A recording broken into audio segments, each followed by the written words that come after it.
Friends, I welcome you to my channel. Before listening to this story, I will ask you to like and subscribe. It is not difficult for you, but it is pleasant for me.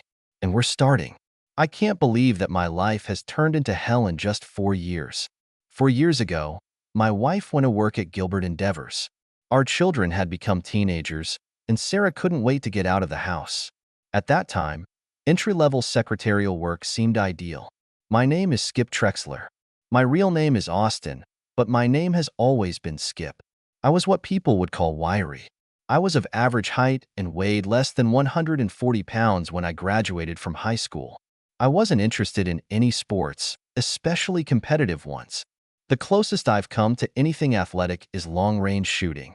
Throughout high school and college, I spent most of my non-academic time either shooting or reloading. After 8 years, I was able to consistently hit a 2-inch target from 100 yards away. My favorite weapon was the Marlin 336C for the caliber cartridge, 219. This cartridge has been out of production for many years, but I've been making my own from 30 to 30 cartridges with the neck down. Success in something like this gave me a sense of pride in the achievements I desperately needed. 2 important things happened during college. I met my wife, Sarah, and my future business partner, Chuck Fuller. Besides, it was a bit boring. I got a degree in geology, got married, and started a small surveying business with Chuck. Life was good. Chuck and I have never worked for anyone. After college, each of us invested $2,500 and founded our own small surveying company. We focused on small jobs and a large number of real estate transactions. We didn't make a lot of money, but we felt comfortable and happy. Chuck married a local girl 3 months after Sarah and I did. My family had a cabin that we called a bungalow in Schuylkill County on 160 acres. We used to have all our family gatherings there when I was younger.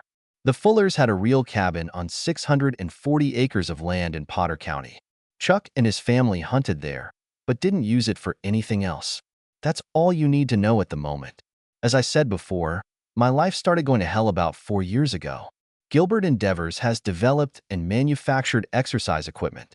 Its headquarters were local, but they had manufacturing plants and distribution centers all over the country. My wife Sarah started working there when our twin daughters, Marcy and Mercy, went to high school. It seemed like a good idea at first. The opening hours were good, the pay was fair, and the location was convenient. The first year or so was perfect. GE has hired Terry Ulrich, a retired NFL quarterback, as a marketing manager and company spokesman. Unfortunately, my wife worked in the marketing department. For 6 months, we were inundated with stories about the magnificent Terry Ulrich. My wife and daughters were crazy about his greatness. Fortunately, after about 6 months, the adoration seemed to fade away, around the same time that Sarah started working overtime. Chuck and I both grew up in the area, so we knew a lot of people who worked in Gilbert. It turned out to be quite easy to find out that Sarah and Terry Ulrich became a couple. While their relationship was blossoming, our marriage was deteriorating. As Sarah and I drifted apart, so did my relationship with my daughters. I never told her about it. She began to go on business and promotional trips more and more often. I've become a nobody. Usually, but not always, she invited me to accompany her to parties and meetings, where I was ignored for the rest of the evening. How does a person survive such a life? Until Sarah started working, our family life was normal. We went with the whole family for weekends and vacations at least once a year. The girls took ballet lessons and played football. Sarah was actively involved in the parent committee and scouts. We had a pizza night every week. The only thing the girls didn't like was spending time in the bungalow. It was all in the past. Now it's all gone. Over the past few years, the number of Sarah's field conferences and meetings has gradually increased. Recently, during several longer trips, she took the girls with her. I've never been invited or even asked if I want to go. I often overheard girls telling their friends about how great they had a great time. They never said anything when they knew I was within earshot. Terry Ulrich was never mentioned, although I knew he was on every walk. At the Gilberts' New Year's Eve party, everything fell into place. It was hard for Sarah not to invite me. I didn't want to go. The humiliation of having to live with infidelity alone was bad enough. I was afraid that I wouldn't be able to control myself if the situation got out of hand. I was right. All the girls were dressed to the nines. Marcy and Mercy were excited because it was their first adult party. I didn't have a tuxedo, so I just put on the best suit I had. When we arrived, several hundred people were crowding around. Skip Trexler, I'm glad to see that you did it. Thank you for bringing your wife and beautiful daughters to our little gathering. Terry Ulrich seemed to smile at the grimace on my face as he squeezed my hand. He finally let me go, and I noticed that Sarah was grinning. The girls looked at me with disgust and quickly left. It was the beginning of a bad evening. I drank one mug of beer and huddled in a corner, trying not to embarrass my wife and daughters even more. I didn't say or do anything, and yet I successfully ruined the start of their evening. Terry Ulrich was a big guy, really big. He was at least a foot taller than me and weighed 100 pounds more, all muscular. He was the epitome of the lucky hand and the rostrum. My daughters were all over the room, but my wife spent most of the evening with him. Most of the time, she held onto his hand lightly. A few people from the lower levels made feeble attempts to start a conversation with me. Several middle and senior managers noticed me and smirked or made sly remarks to their comrades, which I felt were related to my cuckold status. I didn't hear any words, but it was clear what was going on. My beer was replaced with a simple ginger ale, which I sipped slowly. I was usually pretty well in control of myself and prided myself on never losing my temper.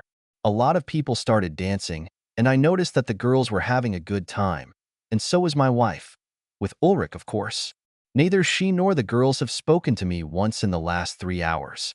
A small group of men and women were chatting away from the dance floor when one of the guys pointed at Sarah and Ulrich. They looked in my direction, started laughing, and quickly looked away when they saw me looking at them. A few minutes later, they were still giggling. That was the end of my evening. I put down the glass and, heading for the door, noticed that Ulrich had his hands on my wife's ass, and she was caressing the back of his head. Before I knew it, she pulled his head down and gave him a big sloppy kiss right in the middle of the dance floor. It took me less than 5 seconds to cross the room, turn Ulrich around and hit him as hard as I could with a right-handed roundhouse kick. My arm hurt like hell, and the next thing I knew, I woke up in the back of an ambulance. It was only a few minutes' drive to the emergency hospital, and I noticed that I was alone in the ambulance.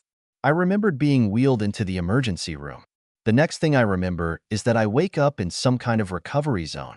Half an hour later, I was visited by a doctor who gave me the latest news about my condition. Besides the broken arm, I had 3 broken ribs, a broken nose, 3 knocked out teeth, and 2 loose ones. My jaw was clamped with wire, and my right kidney was bruised. Ulrich ended it with a good kick to the testicles, causing several blood vessels to be damaged. The doctor said that I could be discharged in about 4 days, but I would have to spend at least 2 weeks in a rehabilitation center. If I wanted to, they could arrange rehabilitation for me at home. I chose the first option. It was well past noon when my wife and daughters finally appeared. Sarah looked annoyed, and the girls looked bored. No one said anything, because my jaw was tense. I didn't want to start any conversation. I could talk, but I didn't want her to know that. Well, Skip, what can you say for yourself? I quickly assessed her attitude and decided that I didn't need this conversation. Instead of trying to answer her, I just mumbled and pointed at my jaw. We must have sat there for a good minute before she spoke again. I was embarrassed, Skip. The girls were so humiliated that we had to leave before the new year. The whole evening was ruined, and for what? I should have known how it would end up taking you out in public. I guarantee that nothing like this will happen again.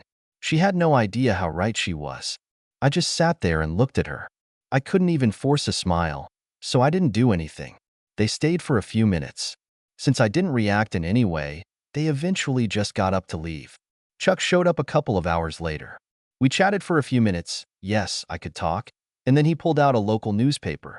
I got on the front page. A local NFL hero protects his wife and daughters from an abusive father. The attached story told how I attacked my wife while she was dancing at the annual Gilbert Endeavors New Year's Eve party. Terry Ulrich burst into the room and held me until I was taken away. Not exactly the way I remember it, but it's a story that people will believe. Chuck and I talked for a couple of hours and discussed several options. After he left, I refused dinner and asked for sleeping pills. I needed a good long rest.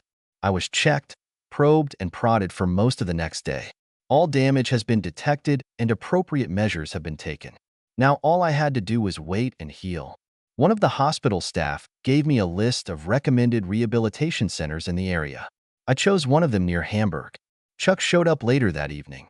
I sold him my share of the company for $2,500. Of course, the handshake in the deal was the most important thing. I was still a co-owner, but not on paper. All good things come on time. We laughed at the fact that 1 week in a rehabilitation center costs $2,500. Sarah and the girls didn't see me at the hospital anymore. They actually returned the day after I moved to the rehab center, and as I understand it, they were very annoyed that they were not notified. They were very angry when they came to rehab and were denied access. It looks like I was able to specify who can and cannot visit when I logged in. One of the paramedics let me know that they were trying to meet with me. My ribs hurt like hell when I laughed. The worst part of my injuries was working with my teeth. Fortunately, they had a dentist who could work on site for a fee. I decided to take advantage of this. The wound on his arm was not as serious as they had initially thought. Although I had the opportunity to get out of rehab a little earlier, I decided to stay for 2 whole weeks. 10 days later, I was able to breathe deeply again. It was nice. Sarah never tried to visit me again. The National CrossFit Exhibition was held in Atlantic City on the second weekend of February. Sarah and the girls attended along with Terry Ulrich and the GE marketing team. Chuck and several of our staff spent the weekend transporting my clothes and belongings to a bungalow in Schuylkill County. He made sure to take my Marlin and all my supplies to recharge. 2 days later, I was comfortably settled in my new home. Chuck and his wife June came to visit that weekend. It looks like Sarah was just looking for me in the office. No bank deposits had been deposited into the general account since the beginning of the year, and Sarah wanted an explanation. Chuck spent half an hour trying to explain to her that not only did I no longer own part of the company, but I didn't even work there. In desperation, she ran out, threatening to meet with a lawyer. After a couple of weeks, I was functioning quite normally. The jaw situation wasn't as bad as they initially thought, so I returned to normal eating and drinking after a couple of days. My dental problem was fixed, and I decided to leave my broken nose alone. I needed a little piece of character that he added. The rest of the bruises and pains healed normally. I conducted therapy and trained according to the instructions. Chuck left me with one of the company's trucks and a credit card. I also took a large amount of cash with me in case I needed it. I left my phone with Chuck. The bungalow was cozy, but only temporarily. I took a little walk and started jogging leisurely. Terry Ulrich had a big house on Duryea Street, not far from the city. It was a long winding road leading up Mount Penn. There were few houses there because it was difficult to build on the steep slope of the mountain. It wasn't difficult to find the house, and I was able to find some nice secluded viewpoints. Every morning I exercise and get in shape. After lunch, I practiced target shooting. I focused on the inanimate targets. My Bushnell laser rangefinder showed that I needed to be accurate at 133 yards. I'll be ready when I can consistently remove the egg from this distance. I bought a lot of eggs. I bought a silencer.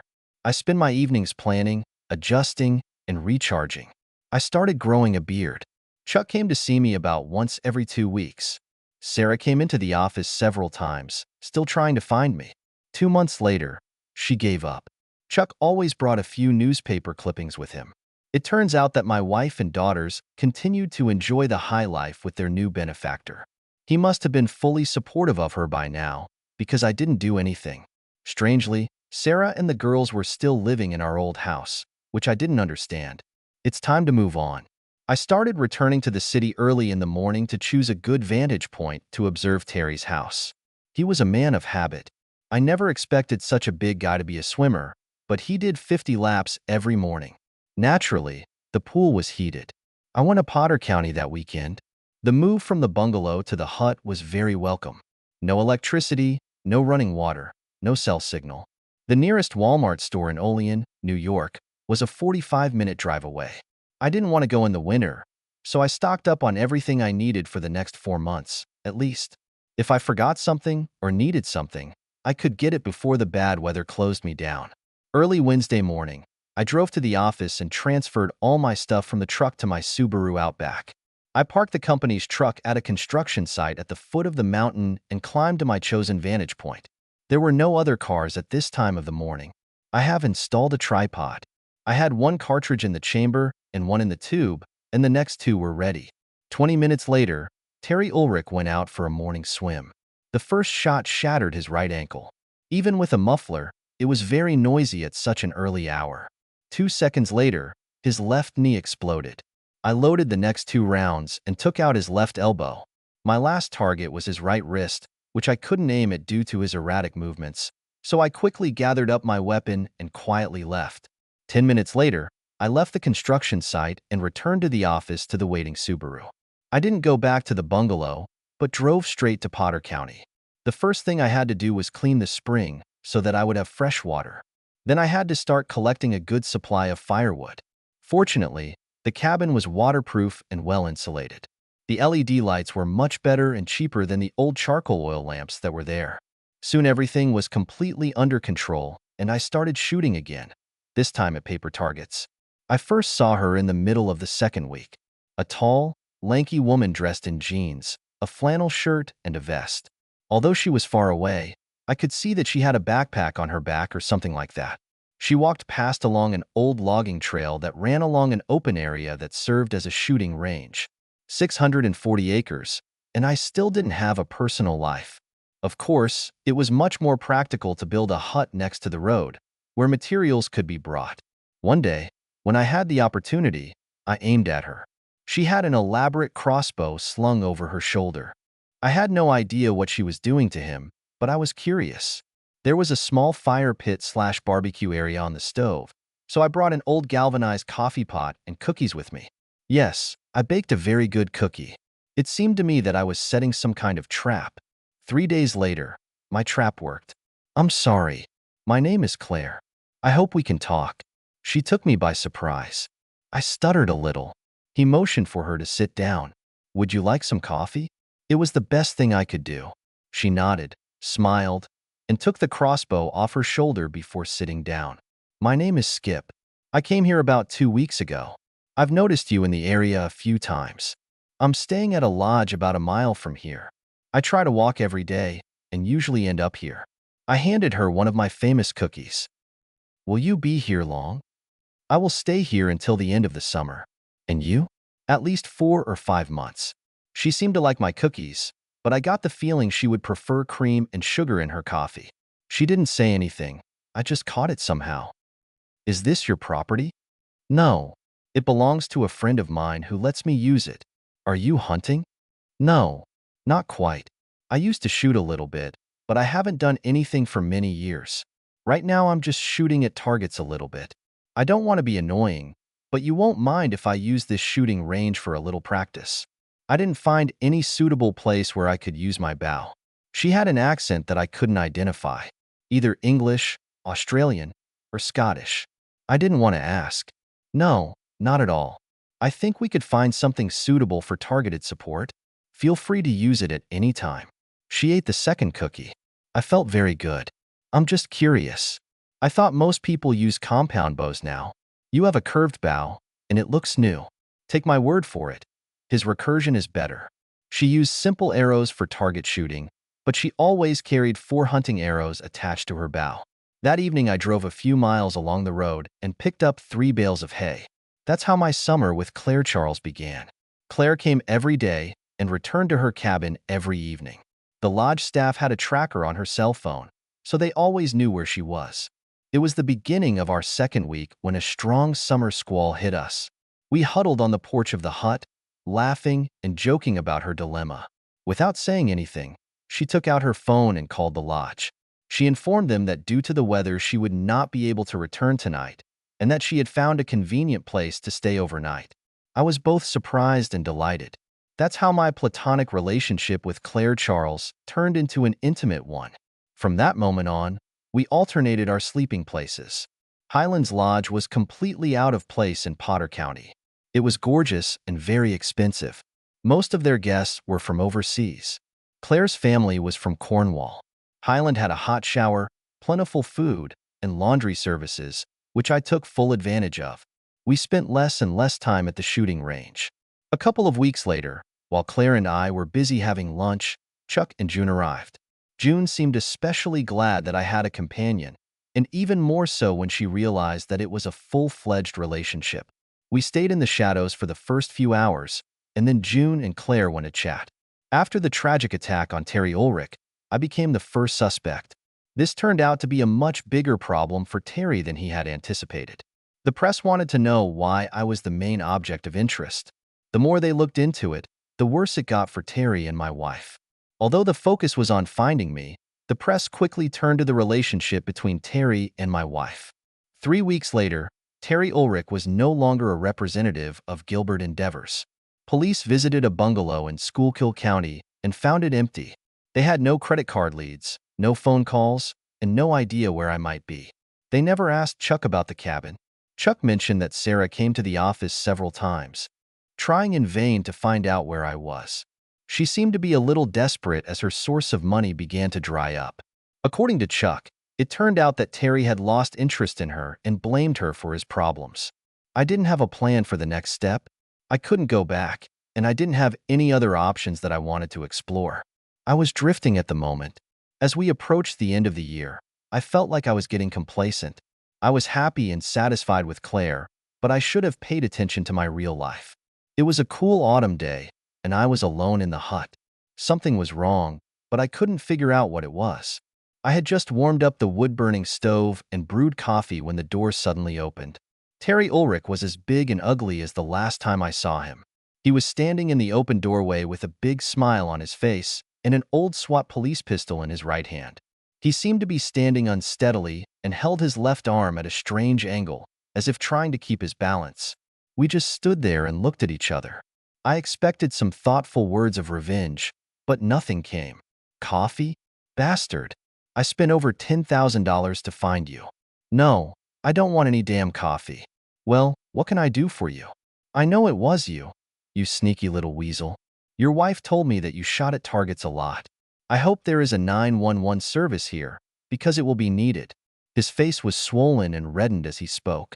He seemed to be driving himself into a kind of frenzy. Suddenly, a shocked expression appeared on his face. He dropped the gun and fell to one knee. Terry Ulrich rolled over on the floor and howled at the top of his voice. About 12 inches of a crossbow bolt protruded from his left buttock. The other 6 inches were buried deep and firmly. Claire just stood in the doorway and smiled. We ran most of the way back to Highland. I didn't take anything with me from the cabin. It took Claire about 15 minutes to load all her belongings into the rented Land Rover. We were laughing all the time, like a couple of high school students. We finally settled down to a fairly normal state when we reached US 80. The breakfast was soothing and satisfying. I assume that he has already removed the arrow and got to the hospital. I don't think so. He should call 911. I shot him with one of the hunting arrows, with a 3-bladed head. It needs to be cut out. It can't be pulled out. He will probably have to lie on his stomach on a gurney when he goes to the emergency room. It must be awkward. Well, Miss Claire, it looks like we're in big trouble right now, and it's all your fault. She snapped a fork full of scrambled eggs and laughed. After breakfast, I called Chuck, and Claire called someone else. I brought him up to date, and he seemed to find it quite funny. I told him we were going to Ocala, Florida, where my grandparents lived. He chuckled a little because he knew I only said that to cover his ass. While I was on the phone, Claire came over and took my wallet out of my pocket. She returned to her seat and continued the conversation while I bought treats for our trip. I didn't know where we were going, but I felt like Claire had a plan. She didn't tell me anything, and I didn't ask. I was pleased with my ignorance and trusted her. It's been a long day. Finally, we stayed at a wonderful bed and breakfast in the Wisconsin valleys. We were knocked out of the way and just fell fast asleep. Breakfast was great, and 4 hours later we were at the Walmart supermarket in Duluth. Claire had her stuff, but I left with nothing. I had no idea what was on her mind, and she seemed to have fun keeping me in the dark. I have a new wardrobe, and Claire has a big bag of snacks. Ever since I was a boy, I've dreamed of going canoeing on the lakes. I finally managed to do it. Everything was arranged when we arrived. The outfitter was even going to take care of Claire's rented car. That gave me a hint that we probably won't be coming back. It was intriguing and exciting. I couldn't wait to find out what else she had prepared for me. Before I left, I made one last call to Chuck. Skip, what the hell did you do? All the news here is about Ulrich's latest setback. Even some of the national services have picked up. Damn it, Chuck. I have no idea what you're talking about. I could hear June laughing in the background. Well, his media image is falling like a lead balloon. He doesn't seem to be able to do anything right. Nothing like this could have happened to a nicer guy. I've always wanted to say that. By the way, Skip, divorce is a good move. Sarah hadn't expected this, and it hurt her a lot. I don't know how you did it, but it seems to have worked. She has no idea what to do, and she has no money. Chuck, trust me. I'm not kidding. I have no idea what you're talking about. I've never even gone to a lawyer. Are you sure about the divorce? Yeah. She was waving it in my face and ranting about it just this morning. Well, it was nice to get some good news for a change. By the way, can you stop by the cottage and ask someone to pick up my things and car? No problem. Where are you now? Moss Bluff, Florida. I'm looking for a trailer that I can rent. Claire stood on the dock and waved at me. The canoe was loaded to the gills. I thank my parents for making me go to a Boy Scout camp when I was younger. At least I didn't feel like a complete idiot in the canoe. For the next 6 days, we plied the lakes. We had a new camp every night. Claire knew where she was going and used her GPS mobile phone to get there. I was with her and enjoyed the trip. The best part of the trip was that we enjoyed making love under the stars. The next day, at noon, our adventure continued. A man met us at a small pier on a remote road. He and Claire hugged and started talking in French. About half an hour later, he gave Claire the keys to the truck along with a large envelope. We got our things out of the canoe and started down the road. I looked out the back window and saw him push off from the dock. I was driving, and Claire started rummaging through the envelope. I think I'd better get used to calling you Clinton. Of course, I gave her a strange look. She giggled and handed me a Canadian driver's license with my photo on it. The name on the driver's license was Clinton Barfield. You're joking, right? No. Now you're Clinton Barfield, and you have a new Canadian passport. She waved proudly in front of my face. Are we in Canada? Of course, silly. For days later, we landed in Yuki. 2 hours later, we were at Claire's family home near Street Austell. It's like I was born here.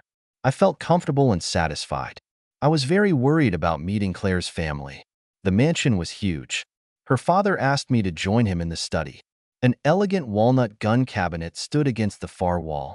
I watched with interest as he reached inside and took out a rifle. He handed it to me and smiled. It was my Marlin 336C with a chamber. I realized that I was at home. The epilogue. I never saw or heard from Sarah or the girls again. Chuck and June received strange Christmas cards from Mr. and Mrs. Clinton Barfield every year. They had no idea. This year the postcard will have a picture of us with 3 children. I'm sure he'll figure it out. Has there ever really been a Terry Ulrich?